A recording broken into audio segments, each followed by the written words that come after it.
Chers amis, bonjour. Nous sommes le vendredi 10 novembre 2023. Il est 10h30.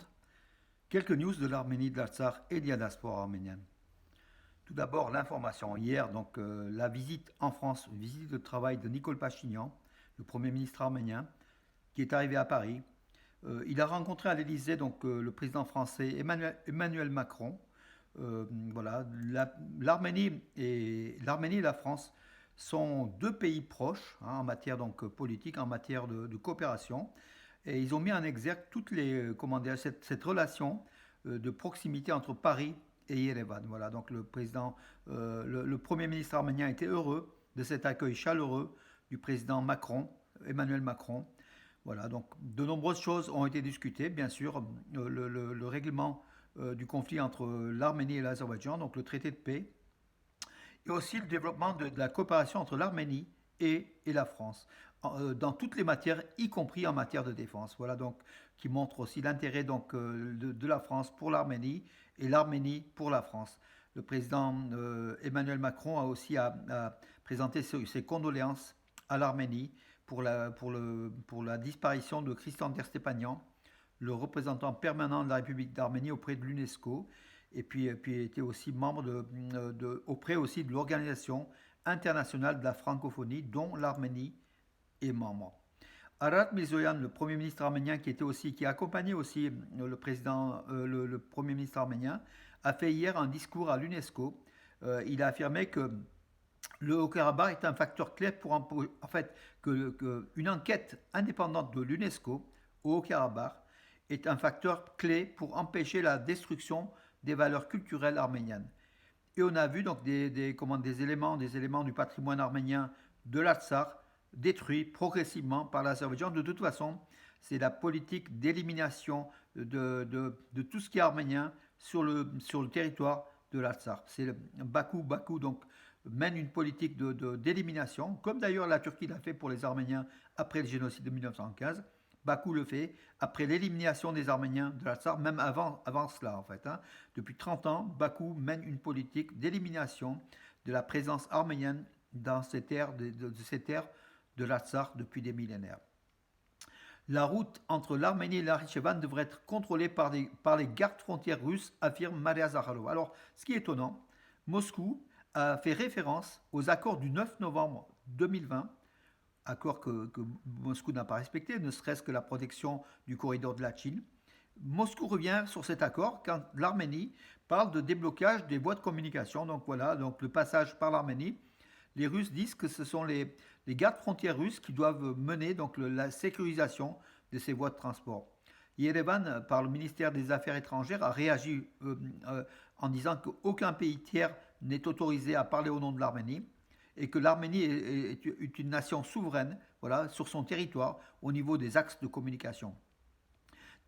Donc en fait, Bakou et Moscou veulent mettre une nouvelle fois le pied en Arménie par ces voies de communication, ces voies de transport en fait, les routes, voilà. On parle pas on parle moins aujourd'hui donc du corridor du Zankezul, on parle de routes, mais en fait, vu la proposition de Moscou, c'est plutôt un corridor, donc puisqu'en fait, l'Arménie n'aurait pas la souveraineté s'il y a les gardes frontières russes qui contrôleraient la sécurisation des routes. Voilà donc le bras de fer entre Moscou et Yerevan. Bien sûr, derrière, il y a Bakou et Ankara, derrière Moscou. La Russie menace l'Arménie, en fait. À chaque fois, veut revenir, veut remettre le pied en Arménie. Et puis, Moscou affirme sa souveraineté au Sud-Caucase face à l'Arménie. Moscou qui fait le jeu, encore une fois, de l'Azerbaïdjan au Sud-Caucase.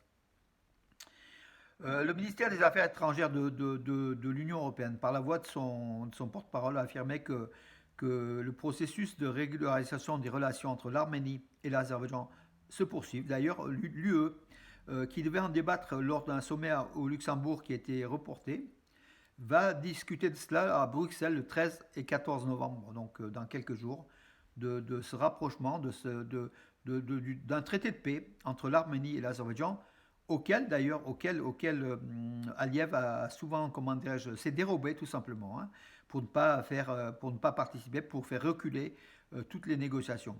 Le ministre arménien des Affaires étrangères, Arat Mirzoyan, y sera aussi le 13 et 14 novembre, donc à Bruxelles, pour prononcer un discours sans doute, voilà, en diplomatie. Donc la mise en place des lignes de transport reliant l'Azerbaïdjan au Nakhitchevan est extrêmement importante, affirme Erdogan. Encore une fois, une pression d'Ankara contre l'Arménie pour qu'elle puisse ouvrir les voies de transport, mais on ne sait pas quel type de voies de transport. Est-ce que ce sont des corridors ou des voies de transport uniquement pour un passage à travers l'Arménie, sous le contrôle de l'Arménie, et ça, l'Arménie, Yerevan n'est pas contraint, et c'est normal, tout à fait normal. Voilà. La Russie, de l'autre côté, pour faire oublier comment dirais-je, sa grande faute d'avoir fait abandonner l'Artsakh aux Arméniens de l'Artsakh sans protéger ces Arméniens euh, par le corridor de la Chine, les Arméniens qui ont fui l'Artsakh sous la menace d'une extermination.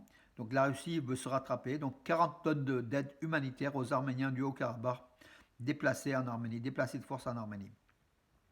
La compagnie pétrolière British Petroleum, donc britannique, hein, est accusée d'avoir financé l'agression de l'Azerbaïdjan en Artsakh en 2020. Alors, les chercheurs de la société Global Witness, qui lutte contre les violations des droits humains par les entreprises, a fait un rapport et dans ses conclusions, cette Global Witness affirme que la compagnie britannique British Petroleum, BP, a remis 35 milliards de dollars de produits pétroliers et gaziers au gouvernement azerbaïdjanais.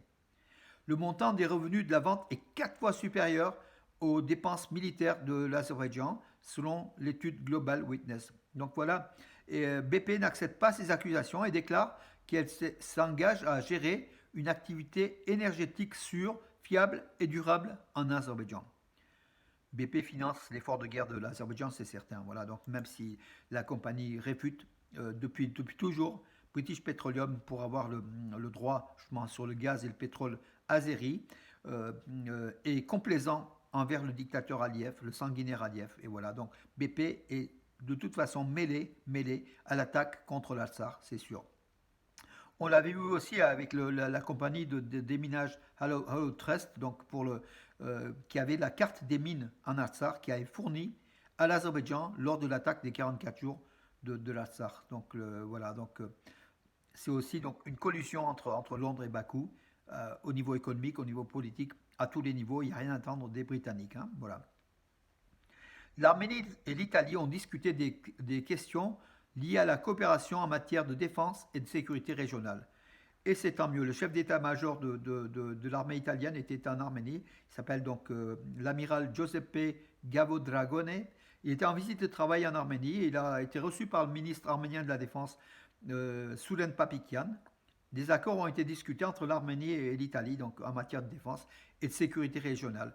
Ce chef d'état-major italien était aussi à Bakou quelques jours plus tôt. On s'était un peu étonné de ces relations entre l'Italie et l'Azerbaïdjan, mais a priori, entre l'Italie et l'Arménie, ce sont aussi des relations donc en matière de défense, où l'Italie veut équilibrer peut-être la donne et compenser le fait que son chef d'état-major se trouvait à Bakou. Donc là, il était à Yerevan hier, avant-hier. Voilà mes amis pour aujourd'hui. Et puis pour en finir, donc juste une information associative ce soir, donc ici à Valence, concert, donc le 10 novembre, ce soir à 20 h, à l'auditorium du Conservatoire de Valence, ça se passe au Polygone, donc avenue Georges Clémenceau. L'ensemble de percussions arméniens, donc de Hall, avec le maître international EFO et ses élèves, sa dizaine d'élèves, vont se produire donc ce soir à 20 h à l'auditorium de Valence, voilà, organisé par France Hashtag Arménie, soutenu par l'AGLO, soutenu par la région. Voilà, donc c'est un événement musical important. Et puis il y aura le groupe de danse ARA de Bourg-les-Valence, de l'école Georges, de l'académie Georges Marcarian, qui va aussi danser. Voilà, voilà donc une bonne chose. Ce soir à 20 h, on y sera. Voilà, Lévon Chatikian, l'organisateur, sera heureux de vous recevoir, mes amis. Euh, Allons remplir la salle tout simplement pour aider ces jeunes d'Arménie à briller davantage sur la scène européenne, sur la scène internationale. Voilà, ce soir 10 novembre à 20 h. Voilà mes amis, bonne journée et à demain.